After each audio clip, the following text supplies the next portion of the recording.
Hi guys, Matt from Pomelo Pictures here, and this is the first video in a series that I will be calling Ask Matt. It is a more personable, laid-back style of video which allows you, my viewers, to ask me, well, anything really, be it a question about gaming, about motorbikes, YouTube, whatever you want really. You can submit questions via Twitter, YouTube, there's even a form on our website. I'll put some links in the description below. But yeah, I thought it would be nice to do a series of videos because when I do my more scripted videos, I enjoy them and I'm proud of them. But you don't really get a sense of me and who I am, and that says a lot on YouTube. People want to watch people that they can relate to and they understand, rather than just someone that tries to do these polished videos all the time.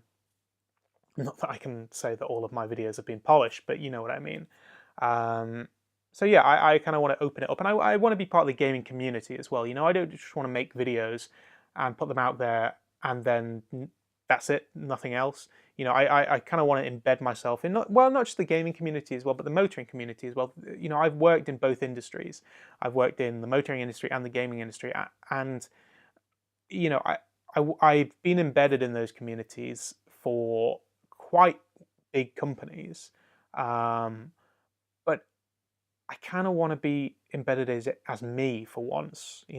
I've made this channel and that's great, but I don't just want the channel to be in the community. I want to be in it myself.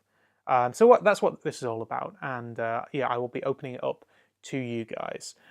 So we have our first question. This has actually been submitted via our website, and it simply says, "What games do you collect?"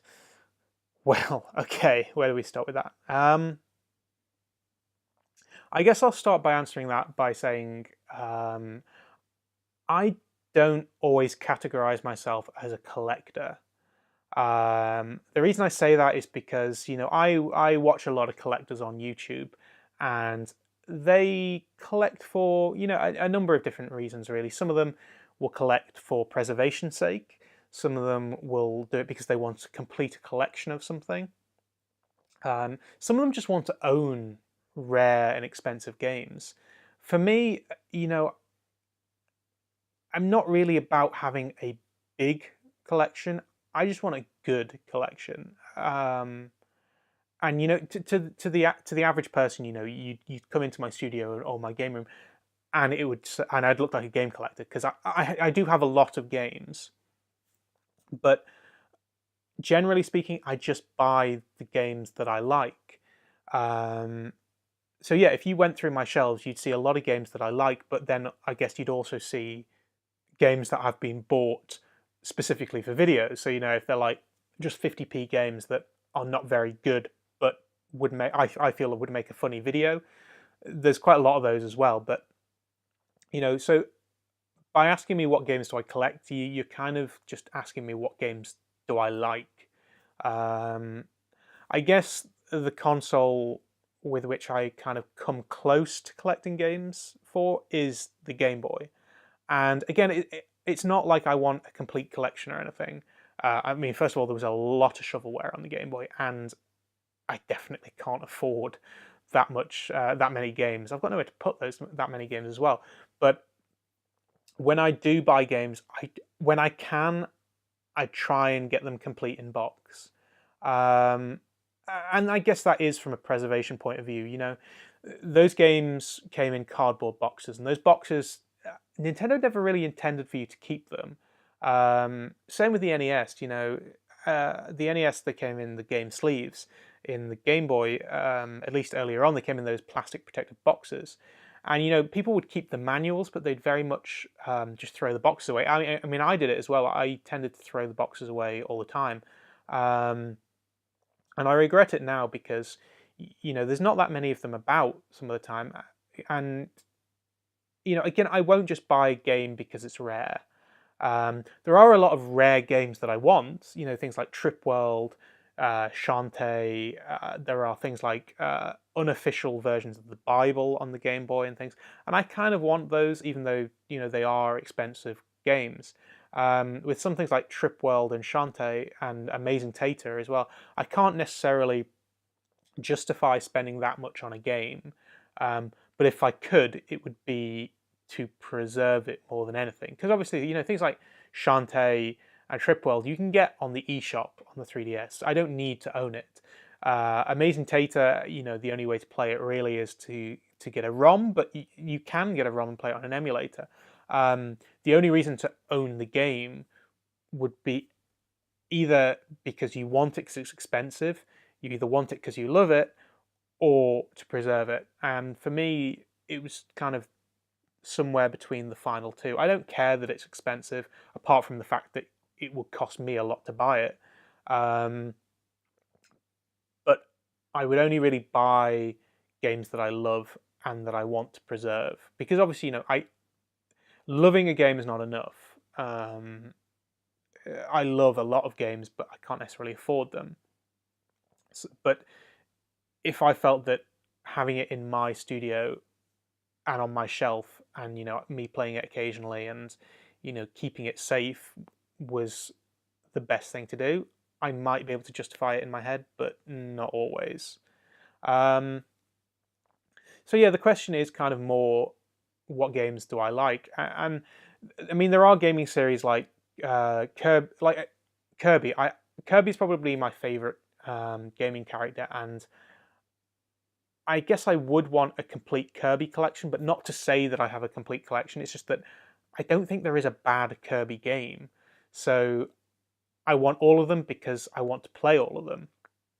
But there are obviously things like, Kirby's Dream Collection, for example, which is behind me. I can't remember which shoulder it is. That was never released in Europe. I don't think there was actually a PAL version of the game. It was released in Japan and North America. So to get that game, I had to ship it over from Canada. I didn't need to. Kirby's Dream Land 1 and 2 and a couple of the other games, I have copies of that games. I don't have the Crystal Shard, and I don't have Kirby's Dream Land 3, and they're getting quite rare. But again, if I was struggling for money or whatever, I could just download the ROM. I don't like doing that. I don't like downloading the ROM. Sometimes I have to, for the purpose of the channel, for example, like filming Game Boy games or capturing Game Boy footage is really hard, so I will tend to have to use an emulator, at least to get it to look like a black and green dot matrix screen. Obviously, you can put them in like the Game Boy player on the GameCube and the Super Nintendo and things, but so yeah, sometimes I'll get a collector's edition because I love it, like games like Yoshi's Woolly World, for example. I have the 3DS and the Wii U version, and I have multiple copies of the Amiibo because I absolutely love that game. In fact, I entered it was a UK and Ireland competition that Nintendo UK ran, to make a stop motion video using the Yoshi and Poochie Amiibos. Like the kind of like the videos that they did to promote the game, although obviously that was those were a little bit different to the actual Amiibos you can go into a shop and buy. But yeah, I have too many of those Amiibos. I have a lot of them, but that's because I love them, And there are also things like I bear in mind things like these are games that I would want my kids to play. I want to sit down with my kids one day and play Kirby, to play Pokemon, to play Yoshi's Woolly World, to play Super Mario. So, like, say for example, NES, Super Nintendo, Sega Mega Drive, Sega Master System. I never had those systems growing up. I had a Mega Drive a little bit later on in life, but I never had any of those. So they don't hold a lot of nostalgia for me. But obviously, games like Super Mario Brothers are great. Kirby's Adventure is great. The Sonic games, I love the Sonic games. And also things like on the Super Nintendo, like I've got The Lion King on the Super Nintendo. I've got Aladdin on the Mega Drive. If my kids love Disney games, they love Disney movies, I want to be able to play those Disney games with them. And I want to be able to play it on hardware that was around when I was a kid. I want my kids to understand older hardware. We still have VHS tapes and things like that. So I kind of want them to understand the retro side of it as well. But obviously, that's in the future. I don't currently have children. but that would be an excuse to own the games rather than just owning a ROM, for example. Yeah, I don't really know if I'm answering your question because, yeah, it's kind of the assumption that I am a game collector, and I kind of don't categorize myself as that.